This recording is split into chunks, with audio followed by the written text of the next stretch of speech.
second reading this morning comes from the Gospel according to Matthew chapter 2, verses 1 through 12. And I invite you again to listen to the word of our Lord as it may speak to us at this time and in this place. In the time of King Herod, after Jesus was born in Bethlehem of Judea, wise men came from the east to Jerusalem, asking, "Where is this child who's been born King of the Jews? For we observed his star at its rising and have come to pay him homage." When King Herod heard this, he was frightened, and all Jerusalem with him. And calling together all the chief priests and scribes of the people, he inquired of them where the Messiah was to be born.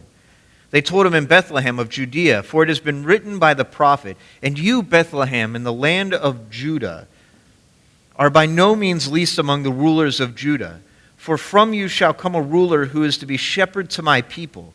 Then Herod secretly called for the wise men and learned from them the exact time when the star had appeared. Then he sent them to Bethlehem, saying, 'Go and search diligently for the child, and when you found him, bring me word so that I may also go and pay homage to him.' When they had heard the king, they set out, and there ahead of them went the star that they had seen at its rising, until it had stopped over the place where the child was. When they saw that the star had stopped, they were overwhelmed with joy. On entering the house, they saw the child with Mary his mother, and they knelt down and paid him homage. Then, opening their treasure chests, they offered him gifts of gold, frankincense, and myrrh. And having been warned in a dream not to return to Herod, they left for their own country by another road." Friends, this is the word of the Lord. Thanks be to God. So my son Isaac he's turning 10 this week. And I decided to write him a letter. And I'd like to then share with you this morning the letter I wrote him. It starts, "Dear Isaac," which is how a letter's supposed to start. But it says, "Dear Isaac, I'm sorry that your father is a preacher and that sometimes your life is going to be aired out in some very public ways like it's about to be this morning. I imagine some years from now, looking back on this, it's going to be strange to find that your father wrote you a letter for your 10th birthday that doubled as a sermon and he read it aloud to a bunch of people. I'm not expecting you to fully understand any of what I'm saying here, but I think it's important for you to have it. Sometimes there are things I want to tell you that are hard for you to understand and listen to right now, but you're only 10, so it isn't your fault. When I was around your age, maybe a little older, like you, I wanted to impress my father. Also like you, I wasn't a great athlete, so I knew that I wouldn't win trophies or ribbons or spots on any varsity teams. Somehow, growing up, I thought a father was supposed to be impressed by such things. I don't think it would have really impressed your grandfather. Grandpa was a philosophy major in college. So I told myself what I would do is I would read one of his old books. I picked up a book of Aristotle, and after an afternoon of trying to read it, none of it made any sense to me, except for maybe one thing. Aristotle said that experience was our greatest teacher. The example he used was a fire. I can tell you that a fire is hot and not to touch it until I'm blue in the face, but it doesn't mean anything until you experience what heat is and why it's bad to touch it. Once then you know hot, then you know why other people tell you not to touch fire.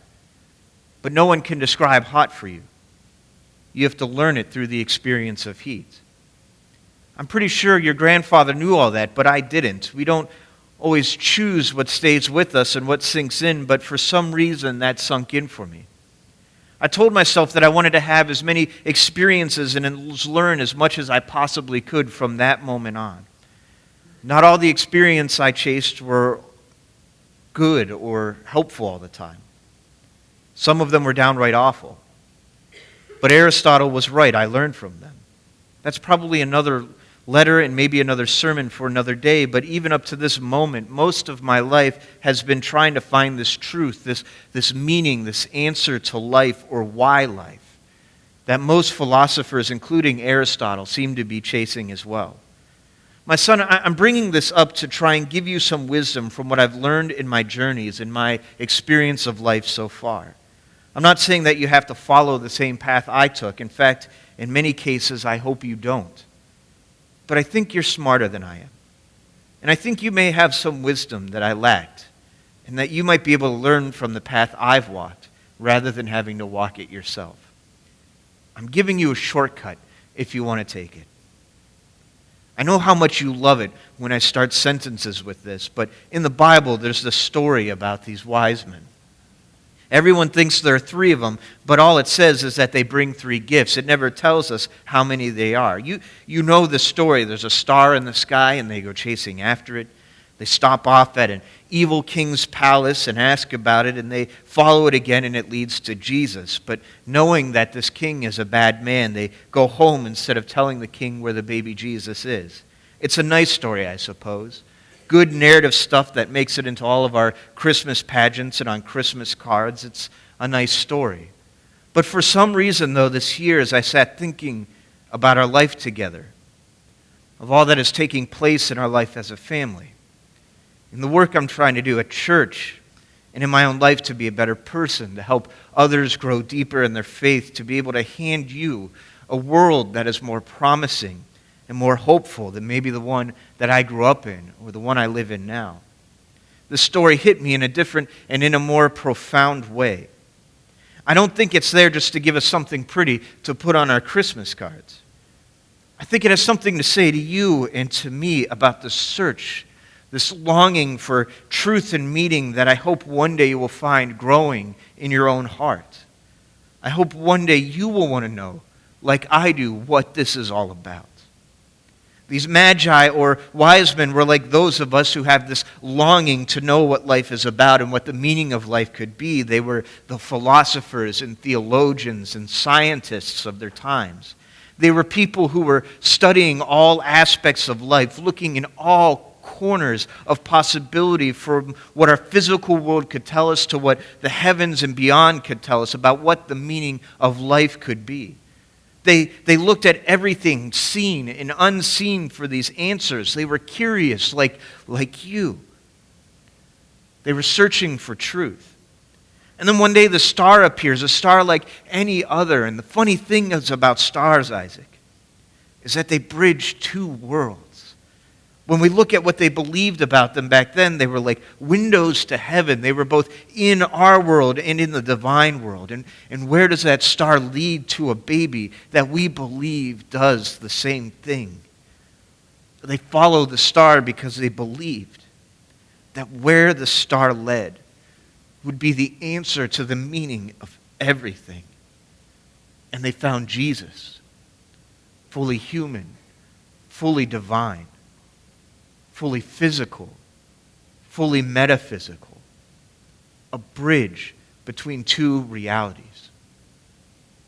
My son, throughout your journey and throughout your life, many people are going to try and tell you what the answer is, what truth is, and what life means.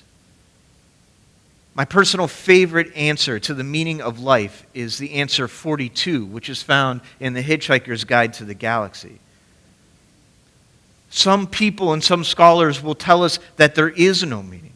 My favorite writer of all time, Kurt Vonnegut, said that the meaning of life was to love everyone who is able to be loved. Of course, he also said we're here to fart around until we die. Other people will tell you that we need to make our own meaning out of life. Viktor Frankl, a psychiatrist who survived the concentration camps of Germany, said that the meaning of life differs from man to man, from day to day, and from hour to hour. What matters, therefore, is not the meaning of life in general, but rather the specific meaning of a person's life at a given moment. Others will give you answers that aren't as pithy and tell you that things that don't really matter actually matter, like money or your own personal happiness or success as our culture defines it, are really the answer. I'm not saying not to listen to them and not to consider what other people think. I'm telling you not to lose your curiosity.